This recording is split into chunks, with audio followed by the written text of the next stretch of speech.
Latest technology courses, best infrastructure మరియు అద్భుతమైన placements. Engineering లో మీ best choice Avian institute of engineering and technology, Ibrahimpatnam. ఇండియాలో ఎన్ని కష్టాలు పడినా సరే మా పిల్లల భవిష్యత్తు బాగుండాలని కమ్మని కలల ప్రపంచం, అవకాశాల సముద్రం America.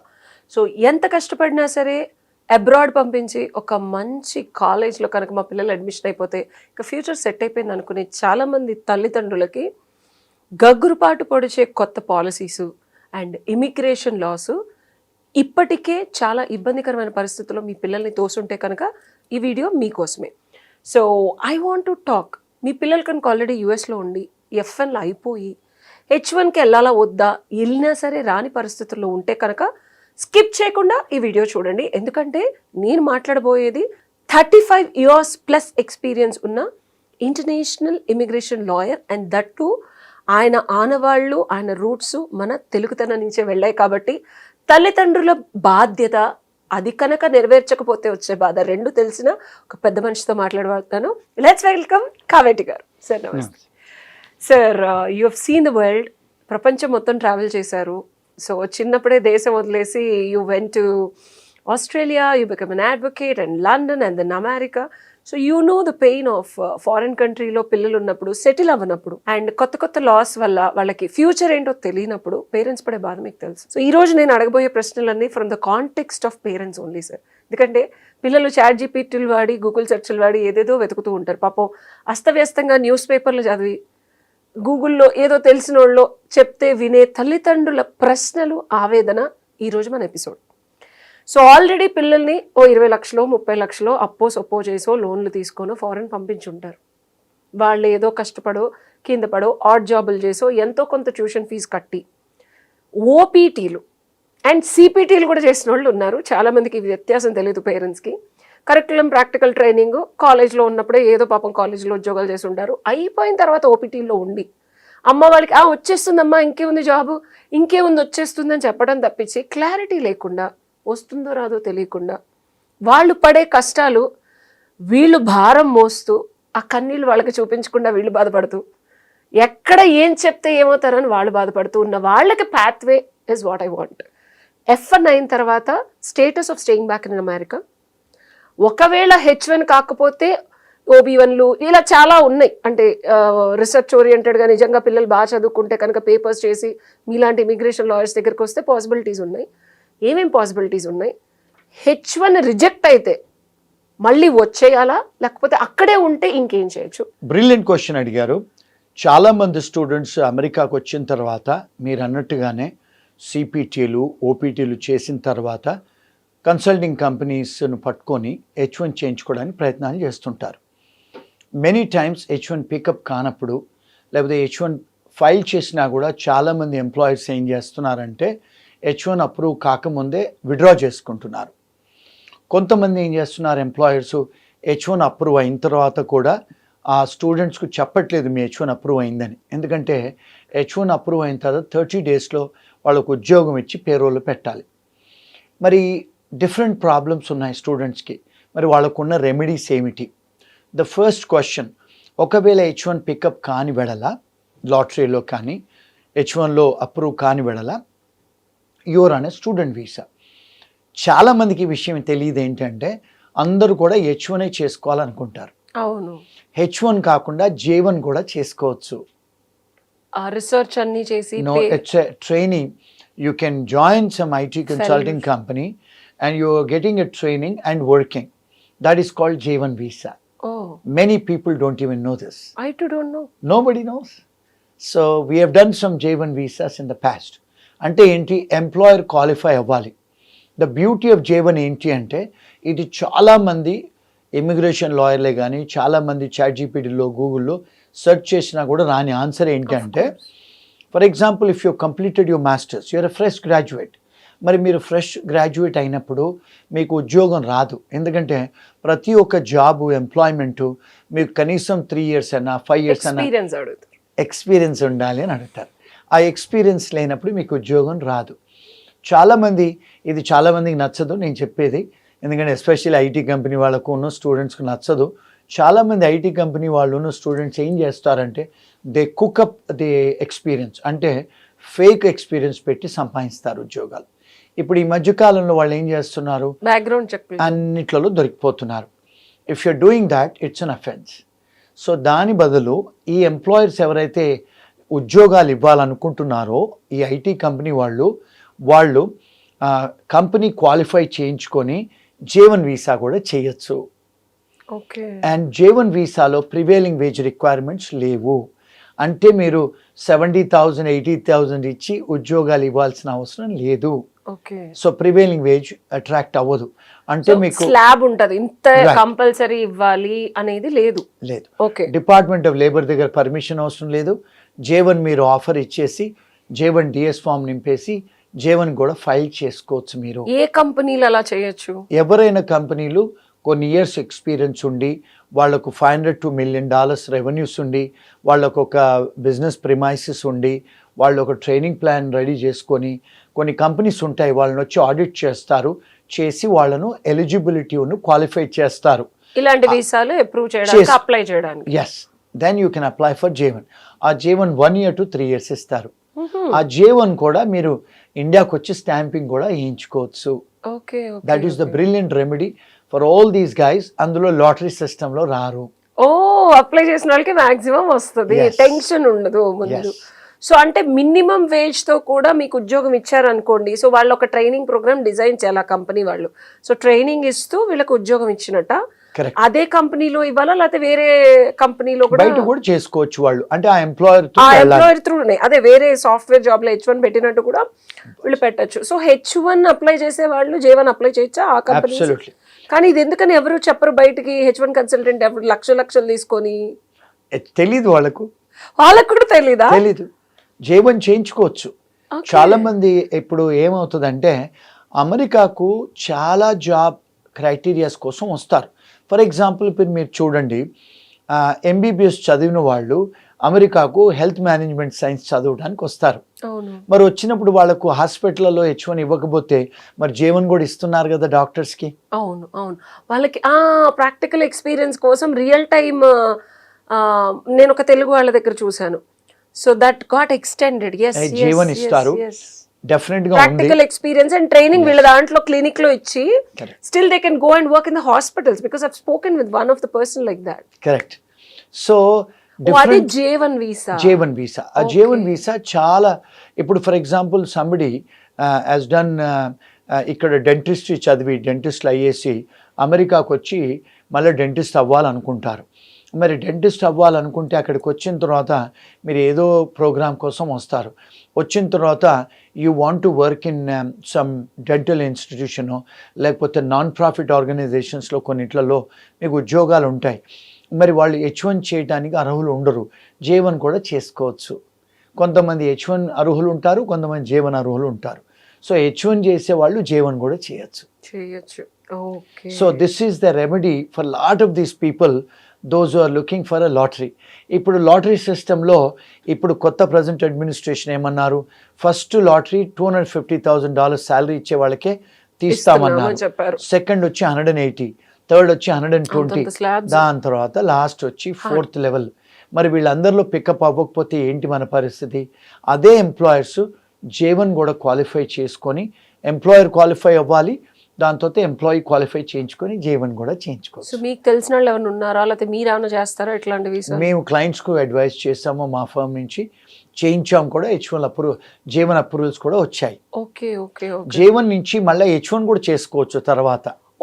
there is no restriction. So J1 లో ఎలిజిబిలిటీ ఉన్నప్పుడు H1 అప్లై కూడా మనం ట్రై చేసుకోవచ్చు. బట్ స్లాబ్ లో చూసుకోవాలి, ఎంత స్లాబ్ అనేది చూసుకోవాలి. And employer can still file and try.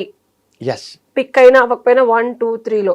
So that's a legal stay back. Absolutely legal remedy. Srirama రక్ష. Absolutely yes. ఇంకోటి ఏంటంటే చాలాసార్లు చాలా మందికి తెలియదు ఇవన్నీ. ఎందుకంటే F1 నుంచి H1 రాకపోతే మళ్ళీ F1 చేసుకుంటారు, మళ్ళీ ఇంకో మాస్టర్స్ చేస్తారు, డబుల్ మాస్టర్స్ చేస్తారు, మళ్ళీ ఇంకో మాస్టర్స్ చేసి మళ్ళీ PhDలు చేస్తారు. ఇప్పుడు ప్రజెంట్ అడ్మినిస్ట్రేషన్ పాలసీస్ ఏంటంటే అది కూడా మార్చేస్తున్నారు. ఏమంటున్నారంటే మీరు సెకండ్ మాస్టర్స్ థర్డ్ మాస్టర్స్ చేయడానికి లేదు, మీ ఆబ్జెక్టివ్ ఏంటి, ఎందుకు ఉన్నారు ఇక్కడ, ఎడ్యుకేషన్ ఆబ్జెక్టివ్ ఏంటి, ఇంటెన్షన్ ఏంటి, ఎందుకు వచ్చారు, ఎందుకు కంప్లీట్ అయిన తర్వాత ఎందుకు ఉండాలనుకుంటున్నారు, ఆ మార్పులు చేర్పులు కూడా చేస్తున్నారు. ఇప్పుడు ఆ మార్పులు చేర్పులు చేస్తే మన వాళ్ళు అక్కడికి వచ్చిన వాళ్ళు ఒక F1 నుంచి ఒక మాస్టర్స్ చేసి మళ్ళీ ఇంకొక మాస్టర్స్ చేయడానికి వీలవ్వదు. పిహెచ్డీలు చేస్తే ఉన్నా వీలవుతుందేమో, but PhDs are very expensive and expensive. time taking. Time 4 taking, years, 5 4 years. When I was in Utah back in 2008, ఏదో ఫియాన్సీల్ని స్టూడెంట్ వీసాల మీద తీసుకొచ్చేసారు, ఏదో రకంగా తెచ్చేశారు, and they got pregnant and they enrolled in to PhDs, masters నుంచి పిహెచ్డీస్కి పర్లేదు extended. So ఈ పిల్లలు పుట్టారు, now they were like 18 and 17 when I was looking back. It took them 6 years to finish their PhDs and the kids were grown up and still living in the student facilities, and it was very tough because PhD is so extensive in America. They have to put their ఏదో మన add జాబులు చేసి డబ్బులు సంపాదిస్తామని కుదరదు, and it's too tough to north Indians, mostly Telugu వాళ్ళు అంత కష్టపడరు. So but they have finally successfully finished and couple of people dropped out and went back to India also. And when I asked them, it's not easy, మేము అనుకున్నంత easy కాదు, research work is too much and papers అన్ని మనం original గా submit చేయాలి. You can't just bluff like India, పక్కన వాళ్ళకి assignment. No plagiarism. So You can't copy. The positive aspect of doing a PhD for a student, F1 తర్వాత అంత కనిపించే అంత కమ్మగా అయితే లేదు. ఆ pathway is very tough. It's very expensive also. So చాలామంది తెలియదు ఇది J1 రౌట్. అంటే మీ చూసే మీ ఆడియన్స్కి చెప్పేది ఏంటంటే get in touch with some lawyers and get your, అంటే కన్సల్టెన్సీ కంపెనీస్ క్వాలిఫై అవ్వాలి, వాళ్ళు వచ్చి ఆడిట్ చేస్తారు, మీ ఆఫీస్కి వస్తారు, చూస్తారు, మిమ్మల్ని క్వాలిఫై చేసిన తర్వాతనే మీరు ఆ J1 ఫైల్ చేయడానికి, ఆఫర్ చేయడానికి ఆ ట్రైనింగ్ ప్లాన్ అంతా రెడీ చేసుకున్న తర్వాత ఫైల్ చేసుకోవచ్చు. So that's a biggest remedy available for F1 students, those who want to stay in the country. And రెండోది ఏంటంటే obviously after your PhD you can apply for EB1 కేటగిరీలో, extraordinary ఎబిలిటీలో మీకు international publications ఉన్నాయి, లేకపోతే మీకు ప్యాటెంట్స్ ఉన్నాయి, copyrights ఉన్నాయి, అలాంటివి ఉన్నప్పుడు you can apply for EB1 category, or also you can apply under the extraordinary ability or national interest waiver కింద కూడా ఫైల్ చేసుకోవచ్చు. So our firm is handling lot of such things. ఇంకా ఈ మధ్యకాలంలో ఏం చేస్తున్నారంటే MS చేసిన స్టూడెంట్స్ ఎవరైతే ఓపీటీలలో సిపిటి తర్వాత ఓపీటీలలో 2 years 3 years ఉంటారో వాళ్ళు ఈ మధ్యకాలంలో ఇండియాలో పిహెచ్డి ప్రోగ్రాంలు జాయిన్ అయ్యి ఇక్కడ 2-3 yearsలో కంప్లీట్ చేసుకొని ఇండియాలో పబ్లికేషన్స్ చేసుకొని అవే పబ్లికేషన్స్ అమెరికాలో చేసుకొని they are also filing petitions under the extraordinary ability. Yes, they are doing. Or అవుట్లో కూడా మేము కొన్ని క్లయింట్స్ హ్యాండిల్ చేస్తున్నాము. Lot of people are showing interest in joining in PhD in India also.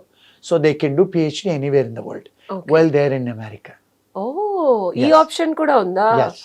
So అక్కడుండి డిస్టెన్స్లో ఇక్కడ చేసుకొని పేపర్స్ పబ్లిష్ చేసి అవి అక్కడ చూపించుకొని ఎలిజిబిలిటీ క్రైటీరియా ఫర్ EB1 సంపాదించుకొని అందులో కూడా పెట్టచ్చు option as a pathway. EB2 ఏంటి సార్? EB2 అంటే somebody was a bachelors degree or masters degree. Bachelors degree ఉండి 5 years ఎక్స్పీరియన్స్ ఉంటే, మాస్టర్స్ డిగ్రీ ఉండి 2 years ఎక్స్పీరియన్స్ ఉంటే you come under the EB2 category. It's a classification that you have a post graduate degree ఉందని, higher degrees అని. దానికి వాళ్ళు 2 years experience ఉంటే you are eligible to apply under EB2 category. దానివల్ల ఎన్ని రోజులు మనకి వీసా వస్తుంది? అది ఇప్పుడు 15 to 18 years waiting period to get a green card for Indians. Unfortunately Chinese, Indians, Filipinos, Mexicans, long waiting period. So that's not a possibility. And ఎవరైతే status కోల్పోయారో, మొన్న మనమే ఒక కేసు చూసాము, వివర్ టాకింగ్ అండ్ సివీస్ లేదు, I-20 తీసేశారు, అసలు ఏంటి ఇదంతా? Okay, this is a jargon for students. SEVIS అనేది ఏంటంటే ఇంతకుముందు లేదు స్టూడెంట్స్కి. వాళ్ళు మన అమెరికాలో ఏం చేశారంటే బికాస్ 9/11 చేసింది స్టూడెంట్సే, అప్పటి నుంచి వాళ్ళు రివాంప్ చేసి సెవిస్ అనేది నంబర్ పెట్టారు. ఒక్కొక్క స్టూడెంట్కి ఒక ఐడెంటిఫికేషన్ నంబర్ అది. అంటే మీరు కంట్రీ లోపలికి వచ్చిన తర్వాత మీరు క్లాసులు అటెండ్ చేస్తున్నారా లేదా, మీరు ఏ స్కూల్స్కి వెళ్తున్నారు, ఎన్ని డిగ్రీలు తీసుకున్నారు, ఆ సెవిస్ నెంబర్ నుంచి వాళ్ళు ట్రాక్ చేస్తారు.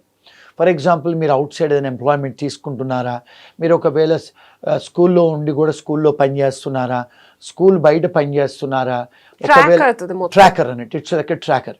మోస్ట్ ఆఫ్ ద టైమ్స్ ఏమవుతుందంటే చాలాసార్లు స్టూడెంట్స్ వాళ్ళకు ఒంట్లో బాగాలేకపోతేనో లేకపోతే వాళ్ళు ఇండియాకి వచ్చి వెనక్కి వచ్చినప్పుడు బ్రేక్ తీసుకున్నప్పుడు అలాంటప్పుడు ఏమవుతుందంటే సెవిస్ డిస్కంటిన్యూ అవుతుంది. సో అది they have to make sure when they go back to school వాళ్ళు చెక్ చేసుకోవాలి సెవిస్ యాక్టివ్ ఉందా లేదా. ఒకవేళ సెవిస్ ఇన్యాక్టివ్ అయినా సెవిక్స్ టర్మినేట్ అయినా మీరు ఇల్లీగల్ అయిపోయినట్టు. ఎగ్జాక్ట్లీ. ఇల్లీగల్ అయిపోతే మీరు కంట్రీలో ఉండడానికి వీల్లేదు, క్లాసులు అటెండ్ చేయడానికి వీల్లేదు, ఉద్యోగం చేయడానికి వీల్లేదు, ట్రావెల్ చేయడానికి వీల్లేదు ఇంటర్నేషనల్లీ. సో ఇది వెరీ ఇంపార్టెంట్ సెవిస్ అనేది. స్టూడెంట్స్ కూడా చాలామంది స్టూడెంట్స్కు సెవిస్కు సంబంధించిన విషయాలు తెలియదు, పేరెంట్స్కి అయితే అసలే తెలియదు. స్కూల్లో ఎవరైతే డిఎస్ఓలు ఉంటారో డిజిగ్నేటెడ్ స్కూల్ అఫీషియల్స్ కూడా వాళ్ళకు కూడా ఇమిగ్రేషన్ లా అంతగా తెలియదు వాళ్ళకు. So they are also not advising students properly. ఇంకోటి ఏంటంటే ఈ యూనివర్సిటీస్ ఈ మధ్యకాలంలో ఏమైనాయి అంటే, ఇంతకుముందు గతంలో 20-25 ఏళ్ల కింద ఆ యూనివర్సిటీస్ వెళ్ళాలంటే టోఫెల్ రాయాలి, జీమాట్ రాయాలి, జిఆర్ఈ రాయాలి, అవన్నీ తీసేసారు. ఎంట్రీ మొత్తం ఫ్రీ. అయితే ఏమైందంటే ఇప్పుడు ఒక వ్యాపారం అయిపోయింది ఎడ్యుకేషన్ ఇన్స్టిట్యూషన్స్. కోవిడ్ తర్వాత చాలా ఎడ్యుకేషన్ ఇన్స్టిట్యూషన్స్ దివాలా తీసాయి. అందుకని ఇప్పుడు ఏం చేశారు, కొంచెం వాళ్ళు లిబరలైజ్ చేశారు. స్టూడెంట్స్ అడ్మిషన్ స్కాలర్షిప్స్ ఇస్తున్నారు. మీరు క్లాస్కి వెళ్ళాల్సిన అవసరం లేదు, మీరు జూమ్లో క్లాసులు అటెండ్ చేయొచ్చు, ఆన్లైన్లో క్లాసులు తీసుకోవచ్చు, ఫిజికల్గా యూనివర్సిటీకి పోవాల్సిన అవసరం లేదు. చాలా రెగ్యులేషన్స్ వాళ్ళు లిబరలైజ్ చేశారు. చేసినప్పుడు ఏమవుతుందంటే చాలాసార్లు you don't go to the school, మీరు ఎక్కడో ఉంటారు. ఫర్ ఎగ్జాంపుల్ కాలిఫోర్నియాలో కాలేజ్ ఉంటుంది, న్యూయార్క్లో ఉండి క్లాసులు అటెండ్ చేస్తారు. you're not seeing the DSO, you're not seeing the professor, you're not in touch with the academics అక్కడ. సో అలాంటప్పుడు ఏమవుతుందంటే ఈ మిస్కమ్యూనికేషన్ కంప్యూటర్స్లో మనం ఐటీలో ఈమెయిల్స్ చేయటం, ఫోన్లలో మాట్లాడటం, ది కమ్యూనికేషన్ గ్యాప్స్ వచ్చేసి సెవిస్ టర్మినేట్ అయిపోతుంది. కొన్నిసార్లు సెవిస్ కంప్లీట్ అని వస్తుంది. ఇలాంటివి జరిగినప్పుడు మీరు ఇల్లీగల్ అయిపోతారు. ఇల్లీగల్ అయిపోతే then you have to apply for reinstatement again. So students తస్మాత్ జాగ్రత్త. ఎందుకంటే నేనే ఒక క్లాసిక్ కేసు చూసాను. ఆల్మోస్ట్ సార్ 1.5 hours మాట్లాడారు. మన తెలుగు స్టూడెంటే యూఎస్లో ఉన్నాడు, సేవీ స్టేట్మెంట్ అయిపోయింది తెలియదు సార్ అని అలా అంటే కుదరదు అక్కడ. సో తెలుసుకోవాలి, ఇది మన బాధ్యత. ఎందుకంటే మీరు అది కనుక క్రాస్ చెక్ చేసుకోపోతే తల్లిదండ్రులు మీరు కూడా అడగండి ఈ ప్రశ్న మీ పిల్లల్ని. ఇది యూనివర్సిటీలు మారి లేకపోతే కాలేజీలు మారినప్పుడు అనుకోకుండా తెలుసో తెలియకో సార్ చెప్పినట్టు దీనికి ఒక ప్రాపర్ స్క్రూటినీ ప్రాసెస్ కాలేజీలు కూడా ఇచ్చిన వెసులుబాటుల వల్ల యాక్టివ్గా ఉందో లేదో చూసుకోకపోవడం వల్ల మన తెలుగు పిల్లాడు ఆల్మోస్ట్ ఒక 1.5 years నుంచి లీగల్ స్టేటస్ లేకుండా స్టక్ అయ్యాడు. అది అతనికి కూడా తెలీదు. సో ఇది చాలా చాలా ఇన్ఫర్మేటివ్ వీడియో. ఎందుకంటే సెవీస్ యాక్టివ్గా ఉంటేనే మీ పిల్లలు లీగల్గా అమెరికాలో ఉన్నట్టు. అది కనుక లేకపోతే లీగల్ రెమెడీ ఏంటనేది సార్ని అడిగి తెలుసుకుందాం. సార్ ఎగ్జాంపుల్, మన పిల్లలకి తెలుసో తెలియకో యూనివర్సిటీలు మొన్న మన బాబు విన్నట్టు ఒక యూనివర్సిటీ నుంచి ఇండియా వచ్చి మళ్ళీ స్కూల్ అటెండ్ అవ్వకుండా వేరే యూనివర్సిటీకి వెళ్ళి అక్కడ కొన్ని రోజులు మళ్ళీ క్లాసులు అటెండ్ అవ్వక వాళ్ళు తీసేసి సెవీస్ మళ్ళీ డబ్బులు కట్టించుకొని వాళ్ళు ఏమనుకుంటారు, డబ్బులు కట్టించుకున్నారు కదా, యూనివర్సిటీకి వెళ్తున్నాం కదా, క్లాసులకు వెళ్తున్నాం కదా, సెవీస్ అని పట్టించుకోవాలి. ఒకవేళ తెలిసింది అనుకోండి, మనం ఈ వీడియో చూసి పిల్లలు వెళ్ళి క్రాస్ చెక్ చేసుకున్నారు, సెవీస్ యాక్టివ్గా లేదు అని తెలిస్తే రెమెడీస్ ఏముంటాయి? సెవిల్స్ యాక్టివ్గా లేనప్పుడు రెమెడీ ఏంటంటే కాలేజ్ వాళ్ళకి వెళ్ళి మనం రీఇన్స్టేట్మెంట్ I-20 తెప్పించుకొని మళ్ళీ అప్లికేషన్ పెట్టుకోవాలి ఇమిగ్రేషన్కి. నెంబర్ 1. నెంబర్ 2, ఈ కాలేజ్ వాళ్ళు నార్మల్గా ఏమిస్తున్నారు అడ్వైజులు అంటే రాంగ్ అడ్వైజులు ఇస్తున్నారు. మీరు కంట్రీ దాటి వెళ్ళండి అని.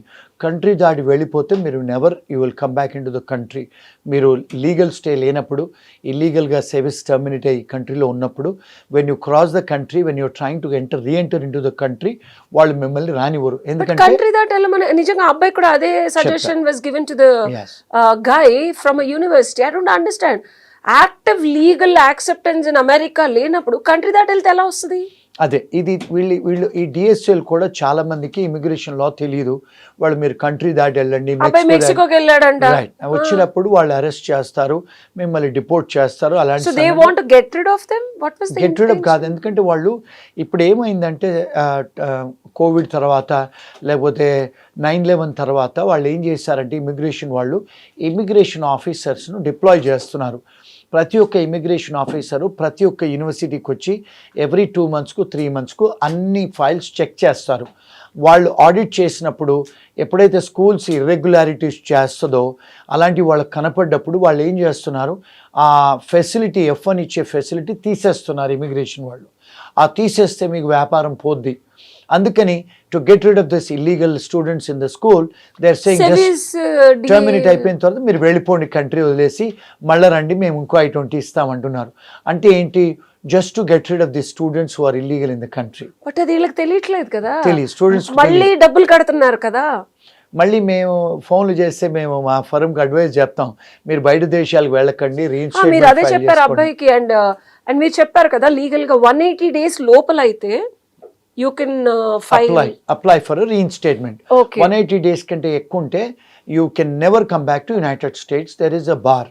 అంటే మీరు ఇమిగ్రేషన్ వయలేటర్ కింద పరిగణిస్తారు. మీకు మళ్ళా వెనక్కి వచ్చి ఉండడానికి H1 చేసుకోవడానికి అరెస్ట్ కూడా దేనికి చేస్తారు, కూడా detain, because that's an illegal. Yes, వాళ్ళు absolutely. చాలా స్ట్రిక్ట్ గా ఉన్నారు. Absolutely, Entry to the country. Absolutely, you cannot get anything. So you have to be very careful.